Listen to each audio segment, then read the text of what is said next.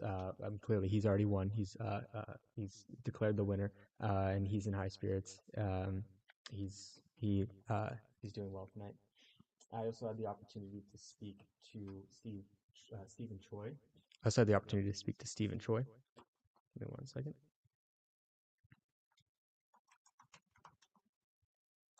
Stephen Choi did not win this race. He was running against Josh Newman for the state senator position in the 37th district, and he won at a percentage of 47.36%. I had the opportunity to call him earlier today, and overall he just said he expressed his initial discouragement and disappointment due to only having, at the time, it was only 46.8% of the vote. He acknowledged the uncertainty of the election outcome and appreciated the support that he received from voters. That was his final message to voters. When I asked him if there's anything else he wanted to say, his overall response was he really appreciates all the support that he's received from his voters overall. And yeah, that's all. So Dylan, I mean, we reached out to about 30 candidates between you, myself, Adrian, and get 4 back, and it's to be expected. They're busy. I'm sure we're not the only ones calling. Oh, yeah. But I would say it was very impressive to hear from Cho, and how that seems to be kind of. I mean, it's only opinionated, but an upset of the night would be maybe something we could discuss. As he is beating the incumbent comfortably. I'm not sure. I don't have the numbers for anything that's been called yet. It looks really close to being called. And he is comfortably ahead of someone that's been in the position for 25 years. What is your take on that? Do you think that is a big upset? Or do you think there was something else in the election tonight that you saw that's kind of surprised you? Well, I had the opportunity to interview James Cho at the candidate forum that we held with the Fullerton Observer on October 7th.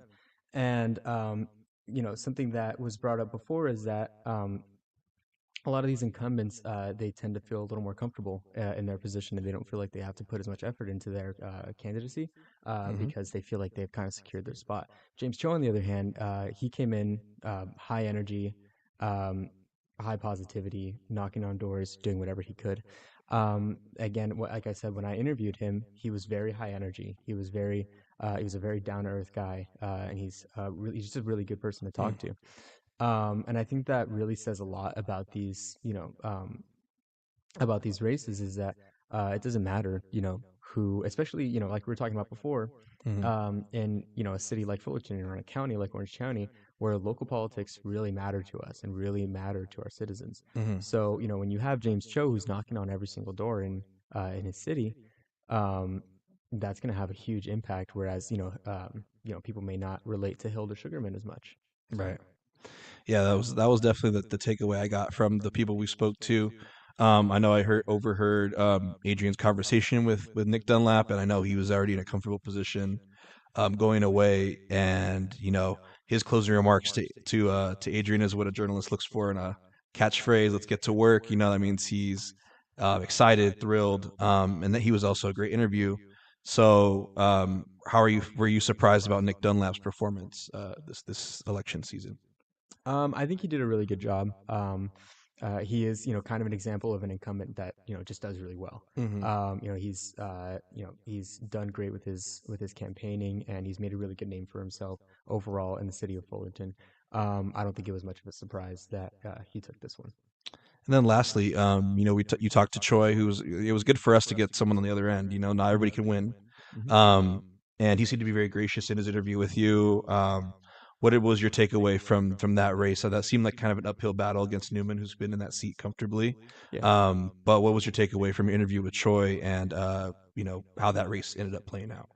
I think that race entirely was kind of a toss-up. You had really strong endorsements from either side, and like you said, Newman's been sitting comfortably in that seat, and especially the fact that he was recalled in 2018, it kind of diminishes his record a little bit. And when we talk about how much of a swing county Orange County is, like I said, it was a toss-up of a race, and I saw it going either way, if I'm being honest. From when I talked to Steve and Troy, I saw someone who really cares about his community and really cares about his what he prioritizes, and he seems like someone he was grateful to have the opportunity. So. And lastly, I forgot you got one at the end. We had these three, earlier, but you got one right here at the buzzer right before we got on the air. Yeah. Fred Jung dominated District 1 by a landslide. Was that expected or surprising in your opinion? And how was your interview with him? Yeah, he's definitely a strong candidate, and he's a strong politician.